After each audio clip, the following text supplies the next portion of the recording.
Hello everyone, welcome to my channel. आज बहुत दिनों बाद हम फेस टू फेस मिले हैं। आज मैं एक नई सीरीज़ चालू करने जा रही हूँ कि जो मैं खाना बनाती हूँ वो मेरी बेटी भी सीखे। तो मेरी बेटी को खाना वाना बनाना नहीं आता, तो उसको सिखाने के तौर पे कर रही हूँ, आटा मांडने से रोटी बनाने तक। और बीच बीच में मैं आपको टिप्स भी दूंगी। आइए शुरू करते हैं हम आटा मांडना। अब जितनी रोटी खानी है उसके हिसाब से आटा लेना है। एक मुट्ठी आटा मतलब एक रोटी। जैसे किसी ने 4 रोटी खानी है तो 4 मुट्ठी आटा लिया जाएगा। अंत में आप 1 या 2 मुट्ठी डाल सकते हैं एक्स्ट्रा, अगर कम लगे तो। 1 लोई जितना आटा लेना है। 1 लोई मतलब 1 रोटी। यहाँ पर ये टिप है, हर रोज़ आटा फ्रेश ही मांडना चाहिए। बट अगर आपने ज़्यादा आटा मांड लिया है या फिर आपने एक टाइम ही आटा यूज़ किया है, तो जैसे आज मांडा है तो कल दोपहर तक वो यूज़ किया जा सकता है गर्मियों में। सबसे पहले आटा अगर पुराना हो गया तो उसको सूंघ कर उसकी स्मेल लेनी चाहिए कि वो ठीक है या नहीं। अगर स्मेल नहीं अच्छी आ रही तो उसको यूज़ करना सही नहीं है। नेक्स्ट डे अगर वही आटा थोड़ा सा काला पड़ गया है तो रोटियां तो बन सकती है, बट वो बात नहीं आएगी। तो इसलिए हर बार कहा जाता है कि फ्रेश ही यूज़ करें। विंटर में आज मांडा हुआ आटा परसों शाम तक भी यूज़ किया जा सकता है, बट अगेन देखना होगा वो सही है या नहीं। रिकमेंडेशन यही है कि डेली आटा फ्रेश मांडना चाहिए। अगर किसी को आटा छान के बनाना है तो वो ऐसे छान करके फिर मुट्ठी गिन सकता है, इस तरीके से छानेगा। तो दोनों में क्या फ़र्क है, बिना छाने और छाने? बहुत से लोग आटा छान के रोटी बनाते हैं और कई लोग आटा नहीं छानते। जो लोग आटा नहीं छानते ना, उनका आटा जो कहलाता है चौकोर आटा कहलाता है। तो चौकोर आटा सबसे ज़्यादा हेल्दी होता है खाने के लिए। तो इसलिए मैं दिखा रही हूँ ये तो, क्योंकि हम अपने घर में ऐसे ही यूज़ करते हैं चौकोर वाला आटा। अब मैं दिखा रही हूँ कि चौकोर आटा होता क्या है। जैसे हमने इसे छाना, ये जो बुर निकलती है छानने में, तो इसको बहुत से लोग फेंक देते हैं, और जबकि इसे फेंकना नहीं चाहिए। इसको ऐसे ही मारना चाहिए आटे में मिक्स करके, ऐसी मिक्स करके, जैसे मैंने पहले दिखाया था कि कैसे मुट्ठियां बनाते हैं आटे की, उस हिसाब से। तो ये सबसे ज्यादा हेल्दी होता है। अगर हम चौकोर निकाल देंगे तो इसका हेल्दीपना थोड़ा कम हो जाएगा। तो अधिकतर इसको ऐसे ही खाओ आटे को। तो जो भूरा निकलता है उसको चकोर कहते हैं? हाँ, उस भूर को ही चौकोर आटा कहते हैं। बहुत से लोग क्या करते हैं कि आटे में नमक नहीं डालते हैं। तो जिनके घर में नमक नहीं डालते हैं वो स्किप कर सकते हैं, लेकिन हम नमक डालते हैं। यहाँ पे बस थोड़ा सा ही नमक डालेंगे। मैं दिखाती हूँ, उसे थोड़ा सा मांड के दिखाती हूँ। पहले ऐसे मिक्स करा, थोड़ा थोड़ा पानी डालते जाएंगे और गूंथते जाएंगे। ये थोड़ा पानी मिलाया, तो अभी ऐसे ही हल्का सा ये हुआ है, ये आटा अभी बना नहीं है। तो अब आगे का प्रोसेस मेरी बेटी करती है।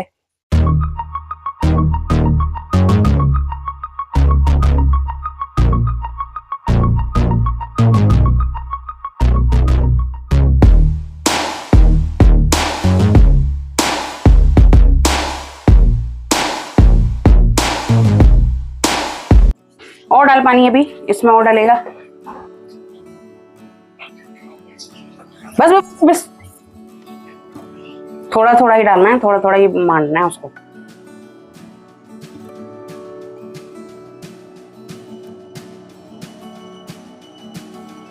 सारा पानी क्यों नहीं गिर देते?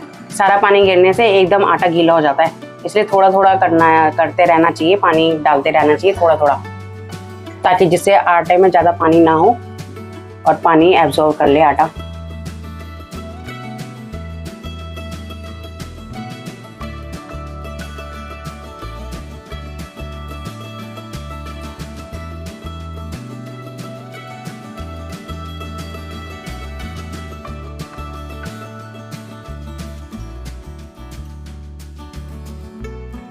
अभी देखो ये इस तरीके से हो गया, जो इसने मेरी बेटी ने मांडा है। अभी ये इतना मांडा है आटा, और अभी बाकी का रह गया है। तो अब इसको हम कैसे करेंगे, इसको इधर करेंगे, इसे साइड में रखा,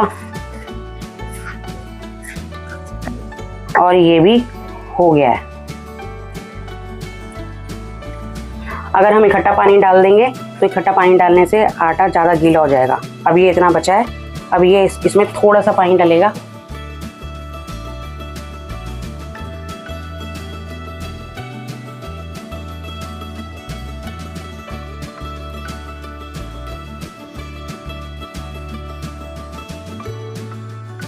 जब मांडते हैं आटे को तो अपने आप ही हाथों को पता लग जाती है कि वो मंडता जा रहा है।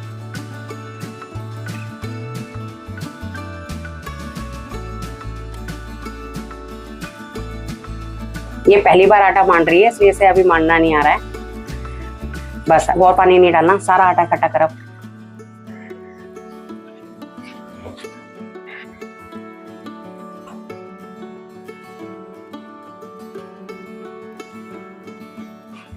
ऐसे नहीं होगा, ये मंड गया है आटा, ऐसे करेंगे।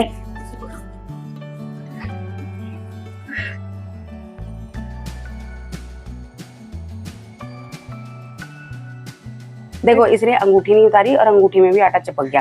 तो आटा मारने से पहले अपनी अंगूठी दूसरे हाथ में पहन लो।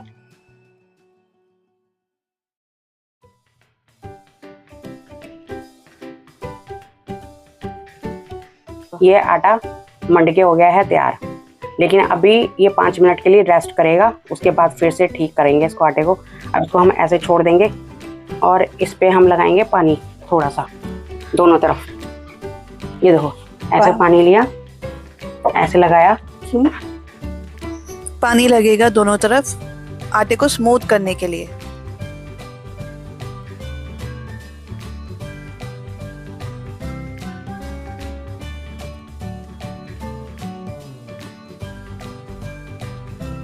हल्का सा लगाना है पानी। ये जो दरारें दिखाई दे रही हैं, अभी इसकी कोई वो नहीं है, जरूरत नहीं है। अभी इसको 5 मिनट रेस्ट करेंगे, फिर ये बिल्कुल सही हो जाएगा आटा हमारा। इस तरीके से 5 मिनट के लिए ढक के रख देंगे हम। अब इसको हम क्या करेंगे, अपना हाथ गीला करेंगे फिर से और इसको मांडेंगे। 3-4 बार लगाएंगे ऐसे ही, उठा वहां से। अब देखो ये चिपक रहा है ना आटा, ये नीचे सारा चिपक रहा है। अब इसको पता क्या करेंगे, थोड़ा सा पानी लगाएंगे नीचे, बस ज्यादा नहीं, नहीं तो आटा पतला हो जाएगा।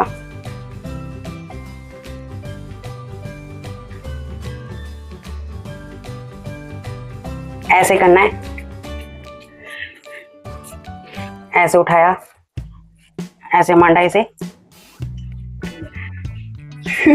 मुझे भी तो करो ऐसे। अब क्योंकि ये फिर सूख गया, थोड़ा सा पानी फिर लगाएंगे।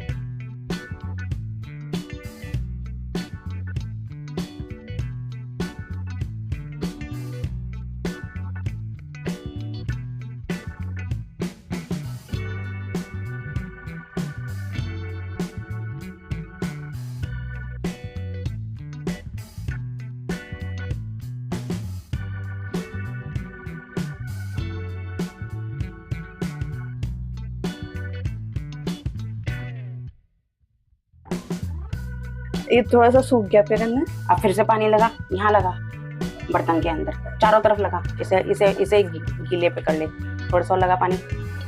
हाँ अब कर फिर से स्मूथ कर आटा।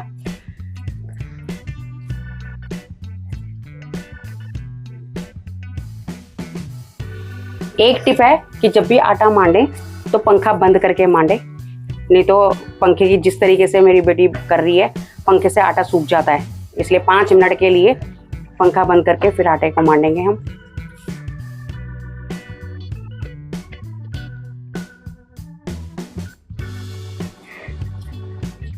ये अभी भी फटाफटा दिख रहा है ना, ये वहां से उठा किनारे पे से।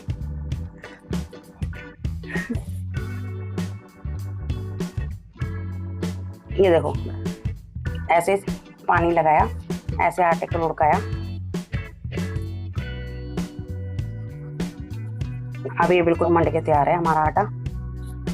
जहां जहां बर्तन गीला होता है ना, वहां वहां उसे आटे को ले जाना चाहिए इस तरीके से। ये आटा तैयार हो गया है। अब इसको क्या करेंगे, ऐसे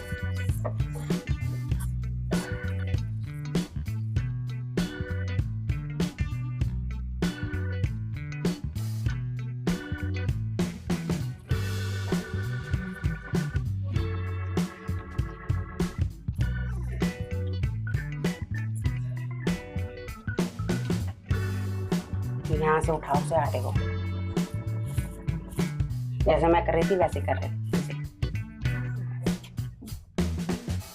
हाथ गीला करा हमने, यहाँ लगाया, ठीक है। अब मांडा, ये देखो स्मूथ हो गया आटा। ऐसे घुमा घुमा के मांडते हैं इसको आटे को। ये देखो हो गया। अब ऐसे पलटा, ऐसे एक इस किनारे से पकड़ा, एक इस किनारे से पकड़ा, एक इस किनारे से पकड़ा और ऐसे।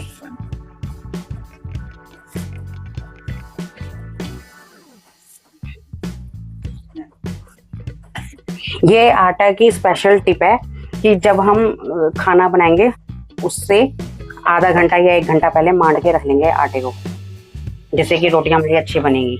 अब इसको बर्तन में ट्रांसफ़र कर लिया। अब इसमें थोड़ा सा हम घी लगाएंगे या ऑयल लगा सकते हैं, कुछ भी लगा सकते हैं। घी लगाने से ये होता है कि ये पपड़ाता नहीं है, पापड़ सा नहीं बनेगा इसका। 5 मिनट इसको बाहर रख के फिर इसको फ्रिज में रख देंगे थोड़ी देर के लिए, जिससे ये आटा और अच्छे से सेट हो जाएगा और रोटियां हमारी और अच्छी बनेंगी। अब हम रोटियां बनाना शुरू करेंगे तो हम लोइयां तोड़ तोड़ के रख लेंगे जितनी भी हमें खानी है, जैसा कि वीडियो में दिख रहा है। ज़्यादा मोटी नहीं, ज़्यादा बड़ी नहीं, पर रोटी जितनी। उंगलियों पे थोड़ा सा सूखा आटा लगा के लोई के लिए आटा तोड़ लेंगे।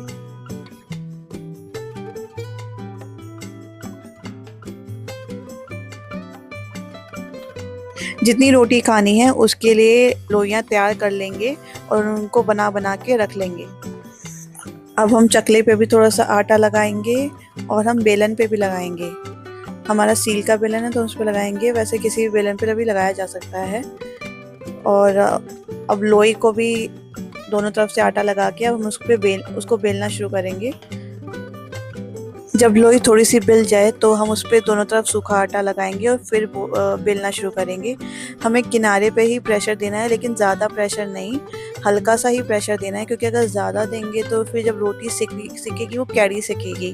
तो सॉफ्ट रोटी के लिए हमें हल्का हल्का किनारे पे ही मारना है, जिससे वो गोल बनती रहेगी, जैसा कि वीडियो में दिख भी रहा है। तो हमें किनारों को थोड़ा सा इवन करना है, ना कि सेंटर पे प्रेशर देना है।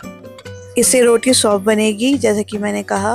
और अगर रोटी ना घूम रही हो तो हम चकले को भी घुमा सकते हैं इसको गोल बनाने के लिए। दूसरी बात, अब हम रोटी को फ्लिप कर लेंगे दोनों हाथों में, जिससे उसका सूखा आटा जो एक्स्ट्रा है वो झड़ जाए। अब हम तवा गरम होने रखेंगे, आंच नॉर्मल ही है। इतने हम दूसरी रोटी बेलेंगे।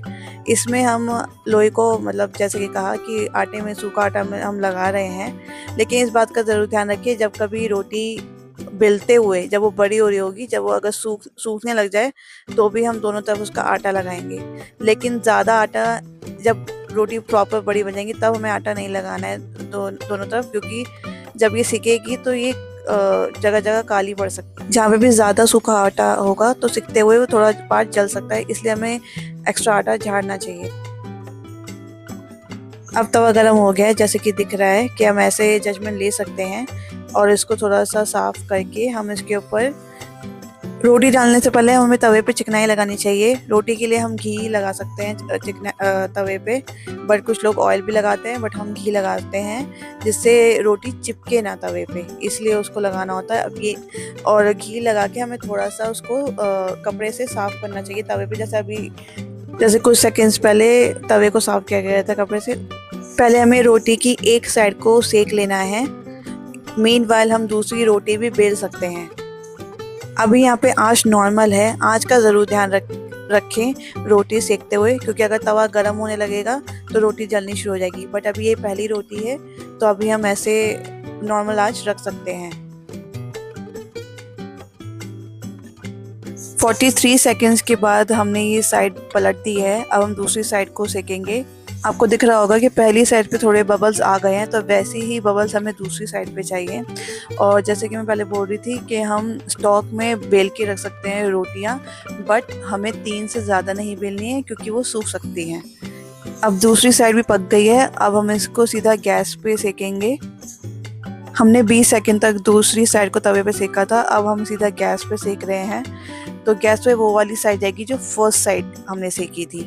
तो अभी आपको दिख रहा होगा ये फूल नहीं रही है, क्योंकि ये अभी थोड़ी सी फट गई थी जब हम इसको बना रहे थे, तो इसलिए फूल ही नहीं है। बट जो दूसरी हम डालेंगे वो फूल जाएगी।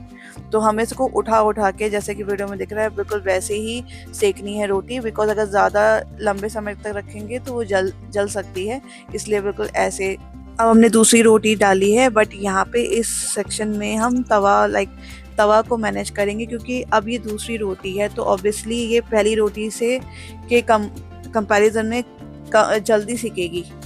जैसे कि इसमें दिख भी रहा है कि अब देखो बबल्स आ गए हैं। तो हमें फ्लेम यहाँ पे मैनेज करनी होती है, कम बढ़ती करनी होती है, जिससे तवा ज़्यादा गर्म ना हो और वो चिपके ना रोटी हमारी। और हमें बीच बीच में चेक भी करना है कि वो जो पहली साइड है वो सिकी या नहीं, तो इसलिए हमें मैनेज करना होता है तवा। अब दूसरी साइड भी सिक गई थी, तो अब हमने इसको यहाँ पे तवे पे डायरेक्टली डाल दिया है। और जैसे कि मैंने कहा था, दूसरी वाली भी फुल गई है हमारी, बिल्कुल ऐसे। और वही उठा उठा के हमें सेकना है, जिससे हमारी रोटी ऑब्वियसली जले नहीं। और किनारे ज़रूर सेकने हैं, सेंटर तो सेकना ही है, किनारे ज़रूर सेकने हैं, जिससे किनारे कच्चे ना रह जाए। अभी हमने तीसरी रोटी और डाली है, तो मैं ये एक बार इसको और ध्यानपूर्वक देखिए। अगेन मैं फिर से कहूँगी, तवा मैनेज करना यहाँ पे बहुत इंपॉर्टेंट है। बिकॉज अगर तवा ही ज़्यादा गर्म होने लगेगा तो हमारी रोटियाँ अच्छे से नहीं सिकेंगी। तो तवा और फ्लेम दोनों को मैनेज करें। बीच में कम बढ़ती करनी पड़ेगी। अगर आपको लग रहा है ज़्यादा धुआं उठ रहा है तवे से, तो उस तवे को दूसरी साइड पे रख दीजिए या फिर गैस को बंद कर दीजिए। अगर आप नर्वस हैं, बिगनर हैं, तो मैं ये रिकमेंड करूँगी कि आप गैस को हर रोटी पर गैस बंद करके और फिर ऑन करके सेकिए, जिससे तवा को ठंडा होने का भी मौका मिलता रहे। अब जितनी बार प्रैक्टिस करेंगे ना रोटियां सेकने की, आपको पता लगता रहेगा कि तवा और फ्लेम को कैसे मैनेज करना है। जैसे अगर मैंने पहले कहा, बिगनर है, ऑन ऑफ करके करेंगे, तो जब आपको प्रैक्टिस अच्छे से हो जाएगी तब आपको पता लगता रहेगा दोनों को कैसे मैनेज करना है बिना ऑन ऑफ करे।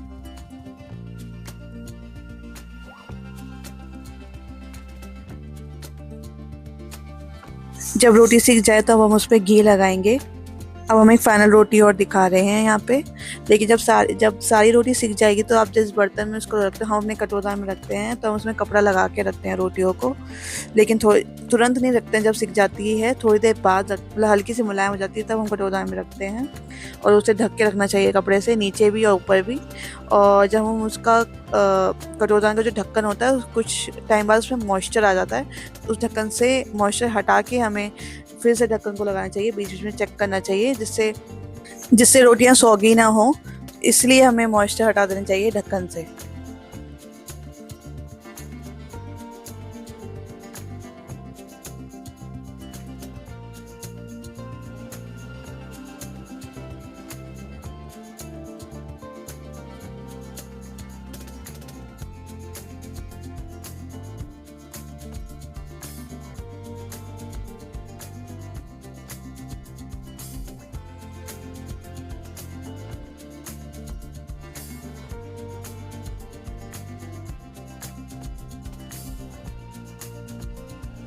अब मैं रोटी बना रही हूँ। हालांकि मैंने कोशिश करी है कि मम्मी जितना मतलब अच्छे से रोटी बना पाऊँ, क्योंकि वो हमेशा कहती हैं कि टेढ़ा बेलन चला, मतलब किनारे पे बेलन चला, लेकिन मेरा बेलन हमेशा ही सेंटर पे पड़ता है। तो कोशिश करी है कि मैंने इसको गोल बना सकूँ और किनारे ना ज़्यादा मोटे ना ज़्यादा पतले, और सूखा आटा भी मैं ज़्यादा ना लगाऊँ, क्योंकि मैं जब भी बनाती हूँ तो सूखा आटा मेरी रोटी में ज़्यादा लगता है। तो अब मैंने कोशिश करी है।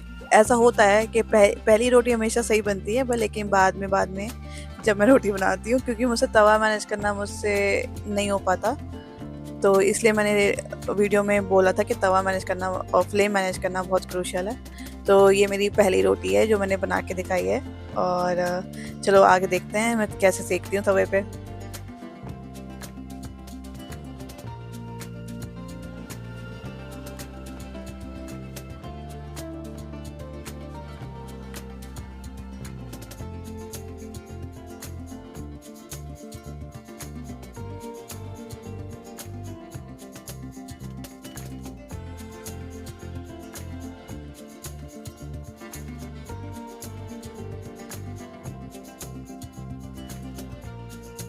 ओके, ये पार्ट भी मुझे मुश्किल लगता है, क्योंकि जैसे मम्मी उठा के रोटी सेक लेती है इस पे, बट मैं नहीं कर पाती क्योंकि मुझसे चिमटा मतलब मुझसे रोटी पकड़ में ही नहीं आती चिमटे से ना, तो मैं धीरे धीरे ऐसे ही करती हूँ जिससे वो फूल जाए और अच्छे से सिक जाए। हालांकि सेंटर तो सिक जाता है बट जो किनारे होते हैं वो मुश्किल हो जाते हैं क्योंकि रोटी फूल जाती है तो एकदम पकड़ में नहीं आती और किनारे हमेशा थोड़े से सूखे सूखे रह जाते हैं। तो मम्मी ये कहती है कि किनारों को ज़्यादा अच्छे से मतलब सेका कर जैसे कि अब इसमें गिर भी गई क्योंकि ऑब्वियसली पकड़ना इसको थोड़ा सा मुश्किल है। तो ऑब्वियसली किनारे भी अच्छे से सेकने चाहिए, वो कच्चे नहीं रहने चाहिए। और अब हमने लगा दिया है कि तो आज हमने सीखा कि रोटी कैसे बनती है फ्रॉम स्क्रैच, आटा मारने से लेके रोटी बनाने तक। अगर आपको ये वीडियो अच्छी लगी हो तो लाइक कमेंट सब्सक्राइब ज़रूर करें। नेक्स्ट लेसन में हम पराठा बनाना सीखेंगे, plain paratha. Okay, thank you for watching.